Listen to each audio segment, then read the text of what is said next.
Welcome back to Ozarks Tonight. We are now joined by Kurt Larson, the founder of Safe and Sober here in Springfield. Kurt, thank you so much for being here. Thanks for having me. So let's start talking about Safe and Sober. It started 14 years ago here in Springfield. That's right. It was a pledge for prom night for students to stay safe and sober during prom night. Today, it's a much larger campaign. It's a nonprofit organization. Tell me about start to finish these 14 years. How did you get here? Wow, it's a big story, but it started with my wife Sally and I had two kids of our own at Glendale High School, and their dad wanted to figure out a way to bring a safety message to prom night.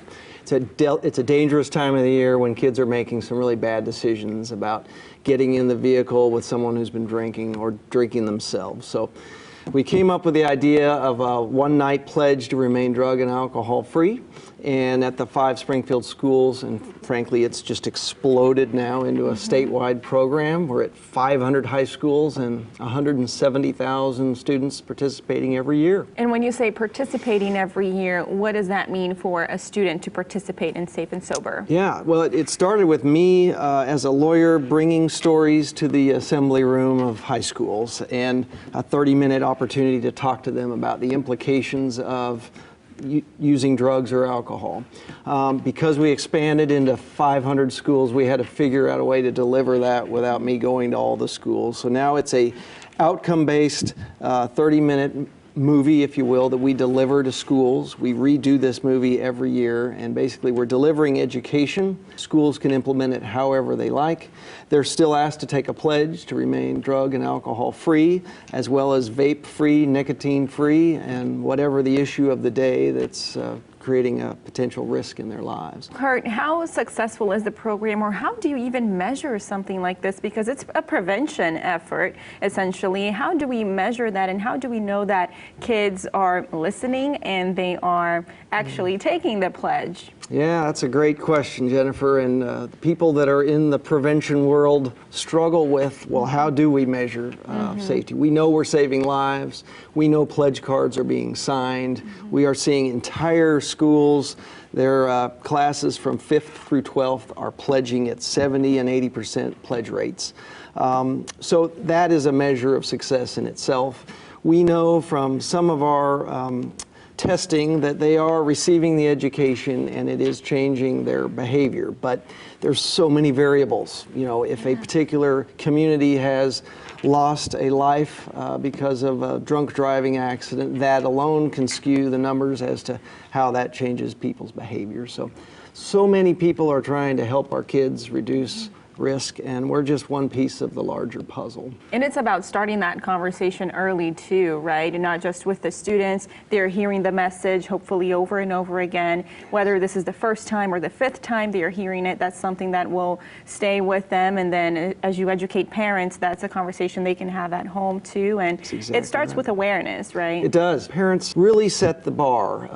You know, believe it or not, when I talk to students who don't drink and don't use drugs, the parents are still the greatest mentor in their lives, and it's because the parents set the standard of expectation. So we often think kids are not looking at us anymore and caring what we think and say or do, but they do. They really do. So. Even if they say they don't, they are. They're especially watching you. Indeed. Now, you started this because you were an attorney. That's what you do for a living, and you said seeing the people you're working with, your clients, and many going through having accidents with someone who had a DUI or a drunk driver, that's what inspired you to start this. Tell me about your personal journey and why your job inspired you to do something like this and expand it to the community. Thank you. Yes, what I do for a living is represent injury victims and families who've lost loved ones, altogether too often because a young person has gotten behind the wheel of a car and caused a crash. So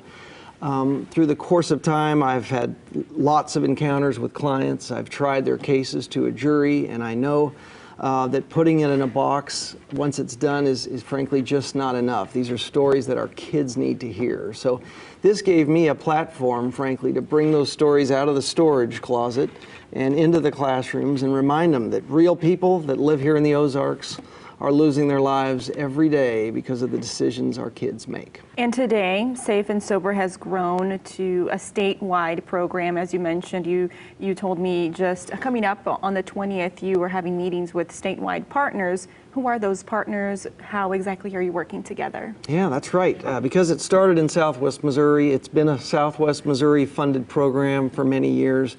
We're pretty excited. The program itself is in schools across the state, but the fundraising and the development part of it has yet to be expanded. So we're having a lunch November 20th, next Wednesday, in Columbia. For some of statewide partners. It could be insurance companies, hospitals, local businesses who share the concern that our kids need to have this message. And we're already in Columbia schools, so it just makes sense. We'll be in Kansas City and St. Louis having these same conversations and lunches, trying to raise money to support this program, which ultimately we give it away. We give it to schools. You know, they can't afford to pay for it. So the only way we continue to expand is to raise money to take it other places. All right, Kurt, if people are interested in finding out more, where can they find more information? Our website is safeandsober.org, which is our primary website. Then we have safeandsoberparents.com, which is a great place for parents to learn more about how to break the ice and start that conversation with their kids.